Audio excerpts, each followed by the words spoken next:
श्री कृष्ण कहते हैं, एक बार माफ करके अच्छे बन जाओ, पर दोबारा उसी इंसान पर भरोसा करके बेवकूफ मत बनो। इच्छा पूरी नहीं होती तो क्रोध बढ़ता है और इच्छा पूरी होती है तो लोभ बढ़ता है। इसीलिए जीवन की हर स्थिति में धैर्य बनाए रखना। अगर तुम अपना कल्याण चाहते हो तो सभी उपदेशों, सभी धर्मों को छोड़कर मेरी शरण में आ जाओ, मैं तुम्हें मुक्ति प्रदान करूंगा। कृष्ण कहते हैं, जो हुआ अच्छा हुआ, जो होगा अच्छा होगा। स्वयं को मुझ पर छोड़ दो, अपने कर्म पर ध्यान दो। कर्म ऐसा जो स्वार्थ रहित, पाप रहित हो। कृष्ण ने दुष्टों को भी अपनी गलती सुधारने का मौका दिया, क्योंकि वो किसी मनुष्य को नहीं, उसके अंदर के बुराइयों को मारना चाहते थे।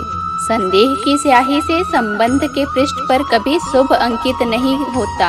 इसीलिए अपने मन के विचार और संबंधों का आधार दोनों ही शुभ रखें। कृष्ण कहते हैं, मोहग्रस्त होकर अपने कर्तव्य पथ से हट जाना मूर्खता है, क्योंकि इससे न तो तुम्हें स्वर्ग की प्राप्ति होगी और न ही तुम्हारी कीर्ति बढ़ेगी।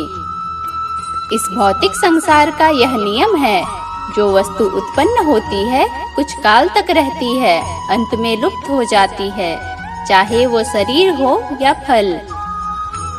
यदि कोई व्यक्ति प्रेम से, भक्ति से पुष्प, फल, जल भी मुझ पर चढ़ा दे तो भी उसी भाव से उसे स्वीकार करूंगा, वह मेरा प्रिय भक्त होगा। उससे मत डरो जो वास्तविक नहीं है, न कभी था न होगा। जो वास्तविक है वो हमेशा था, उसे कभी नष्ट नहीं किया जा सकता। कृष्ण कहते हैं, जीवन में आधे दुख इस कारण जन्म लेते हैं क्योंकि हमारी आशाएं बढ़ जाती है। इन आशाओं का त्याग करके देखो, जीवन में सुख ही सुख है। कृष्ण कहते हैं, आत्मा ना तो जन्म लेती है, ना कभी मरती है, और ना ही इसे कभी जलाया जा सकता है, ना ही पानी से गीला किया जा सकता। आत्मा अमर और अविनाशी है। अगर व्यक्ति शिक्षा से पहले संस्कार, व्यापार से पहले व्यवहार और भगवान से पहले माता पिता को पहचान ले तो जिंदगी में कभी कोई कठिनाई नहीं आती।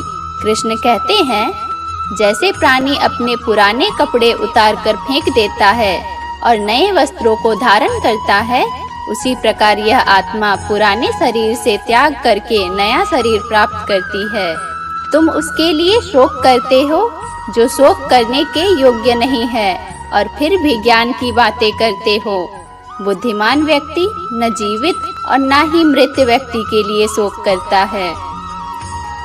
मन की गतिविधियां, होश, श्वास और भावनाओं के माध्यम से भगवान की शक्ति सदा तुम्हारे साथ है और लगातार तुम्हें बस एक साधन की तरह प्रयोग कर सभी का कार्य कर रही है। हर किसी के अंदर अपनी ताकत और अपनी कमजोरी होती है। मछली जंगल में नहीं दौड़ सकती और शेर पानी में राजा नहीं बन सकता। इसीलिए अहमियत सभी को देनी चाहिए। कृष्ण कहते हैं, धर्म युद्ध में कोई भी व्यक्ति निष्पक्ष नहीं रह सकता। धर्म युद्ध में जो व्यक्ति धर्म के साथ नहीं खड़ा है, इसका मतलब है वह अधर्म का साथ दे रहा है, वह अधर्म के साथ खड़ा है।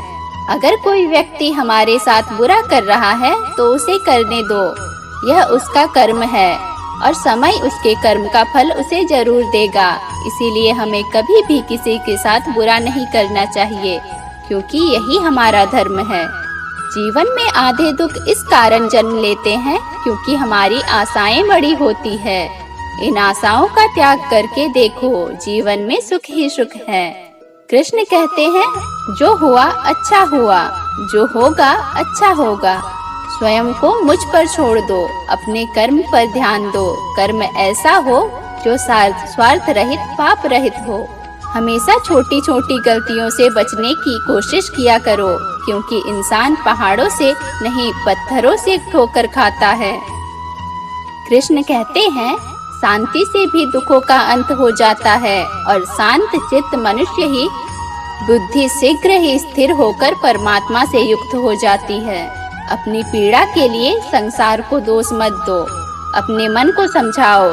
तुम्हारे मन का परिवर्तन ही तुम्हारे दुखों का अंत है। श्री कृष्ण कहते हैं, एक बार माफ करके अच्छा बन जाओ, पर दोबारा उसी इंसान पर भरोसा करके बेवकूफ मत बनो। इच्छा पूरी नहीं होती तो क्रोध बढ़ता है, इच्छा पूरी होती है तो लोभ बढ़ता है। इसीलिए जीवन की हर स्थिति में धैर्य बनाए रखना चाहिए। रिश्तों को निभाने के लिए वक्त निकालिए, कहीं ऐसा ना हो जब आपके पास वक्त हो तो रिश्ते ही ना बचे। कृष्ण कहते हैं, वह जो इस ज्ञान में विश्वास नहीं रखते, मुझे प्राप्त किए बिना जन्म और मृत्यु के चक्र का अनुगमन करते हैं। लोग आपके अपमान के बारे में हमेशा बात करेंगे। सम्मानित व्यक्ति के लिए अपमान मृत्यु से भी बदतर है। जो दूसरों की तकलीफों को समझते हैं, जिनमें दया है, दिल से अच्छे हैं, उन्हें दोबारा जन्म लेना नहीं पड़ता। जब हम स्वयं जीवन के शिल्पकार हैं, तो चलो हम अपनी मुश्किलों को हराते हैं, जीवन में मुस्कुराते हैं। कृष्ण कहते हैं, मन अशांत हो तो उसे नियंत्रण करना कठिन है, लेकिन अभ्यास से इसे वश में किया जा सकता है। दिव्यता केवल शक्तिशाली होने से नहीं, बल्कि वास्तविक दिव्यता दूसरों में शक्ति जागृत करने में। मन की गतिविधियाँ, होश, श्वास और भावना के माध्यम से भगवान की शक्ति सदा तुम्हारे साथ है। कृष्ण कहते हैं, जीवन में वाणी को संयम में रखना अनिवार्य है, क्योंकि वाणी से दिए हुए घाव कभी भरे नहीं जा सकते। आत्मज्ञान की तलवार से काटकर अपने हृदय के अज्ञान के संदेह को अलग कर दो। मनुष्य अपने विश्वास से निर्मित होता है, जैसा वो विश्वास करता है वैसा ही वो बन जाता है। श्री कृष्ण ने कहा है, अगर तुम्हें किसी ने दुख दिया है तो बुरा मत मानना। लोग उसी पेड़ पर पत्थर मारते हैं जिस पेड़ पर ज्यादा मीठे फल होते हैं। अंतकाल में जो मनुष्य मेरा स्मरण करते हुए देह त्याग करता है, वह मेरी शरण में आता है। इसीलिए मनुष्य को चाहिए कि अंतकाल में मेरा चिंतन करे। यह सच बात है कि भूल करके इंसान कुछ सीखता है, परंतु इसका मतलब यह नहीं कि वह जीवन भर भूल करता रहे और कहे कि हम सीख रहे हैं। कृष्ण कहते हैं, इस जगत में मनुष्य भौतिक वस्तुओं का भोग कर सकता है। अगर वे चाहे तो सब कुछ छीन सकते हैं, मनुष्य कुछ भी नहीं कर सकता। स्वार्थ से रिश्ते बनाने की कितनी भी कोशिश करे, वो कभी नहीं बनते, और प्रेम से बने रिश्तों को कितना भी तोड़ने की कोशिश करे, वह कभी नहीं टूटते। कृष्ण कहते हैं, मनुष्य का जीवन केवल उसके कर्मों पर चलता है। जैसा कर्म होता है वैसा ही उसका जीवन होता है। इस संसार में देखने के लिए बहुत सारे स्थान हैं, पर सबसे खूबसूरत जगह है बंद आँखों से अपने भीतर देखना। सफलता खुशी की चाबी नहीं है, खुशी सफलता की चाबी है। आप जो कर रहे हैं उससे अगर आपको प्यार है तो आप जरूर सफल होंगे। भगवान श्री कृष्ण कहते हैं, बीता हुआ कल जीवन को समझाने का एक अच्छा मौका है, और आने वाला कल जीवन को जीने का एक दूसरा मौका। अनुमान मन की कल्पना है और अनुभव जिंदगी का सबक। सच्ची खुशी तब होती है जब आपकी सोच, कथन और कर्म में समानता हो। जैसे तेल समाप्त हो जाने पर दीपक बुझ जाता है, उसी प्रकार कर्म के छीन हो जाने पर भाग्य भी नष्ट हो जाता है।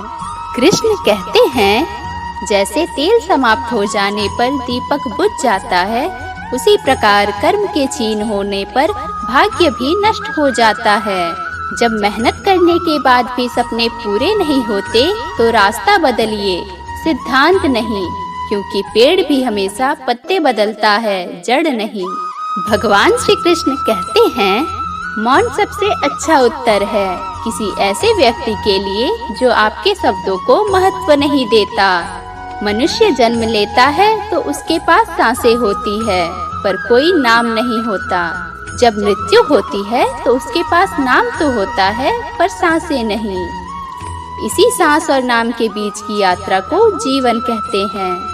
न किसी के अभाव में जियो, न किसी के प्रभाव में जियो। यह जिंदगी है, आपकी अपने स्वभाव में जियो। कृष्ण कहते हैं, किसी के प्रति मन में क्रोध लिए रहने की अपेक्षा उसे तुरंत प्रकट कर देना अधिक अच्छा है। जैसे क्षण में जल जाना देर तक सुलगने से अधिक अच्छा है। मित्र गरीब है या अमीर मायने नहीं रखता, बल्कि वो आपके बुरे समय में आपका साथ कितना देता है यह मायने रखता है। इंसान चाहे कितना भी खुद को व्यस्त रख ले, जिससे वो प्रेम करता है उसकी यादों से बच नहीं सकता। कृष्ण कहते हैं, जब आप दूसरों के लिए अच्छा चाहते हैं तो वही अच्छी चीज आपके जीवन में वापस आती है। यही प्रकृति का नियम है। मनुष्य हमेशा अपने भाग्य को कोसता है, ये जानते हुए भी कि भाग्य से भी ऊंचा उसका कर्म है जो उसके स्वयं के हाथों में है। एक समझदार व्यक्ति वही है जो दूसरों को देखकर उनकी विशेषताओं से सीखता है, उनसे तुलना और ईर्ष्या नहीं करता। शस्त्र केवल शरीर को घायल कर देते हैं, किंतु शब्द आत्मा को भी घायल कर देते हैं। कृष्ण कहते हैं, दुनिया में केवल माता पिता ही ऐसे इंसान हैं जो चाहते हैं कि हमारे बच्चे हमसे भी ज्यादा कामयाब हो। दुख भोगने वाला आगे चलकर सुखी हो सकता है, मगर दुख देने वाला कभी सुखी नहीं हो सकता। समय मनुष्य के बनाए मार्ग पर नहीं चलता, मनुष्य को समय के दिखाए मार्ग पर चलना होता है। इसी को नियति कहते हैं। जीवन कठिन तब लगता है जब हम स्वयं में बदलाव करने के बजाय परिस्थितियों को बदलने का प्रयास करते हैं।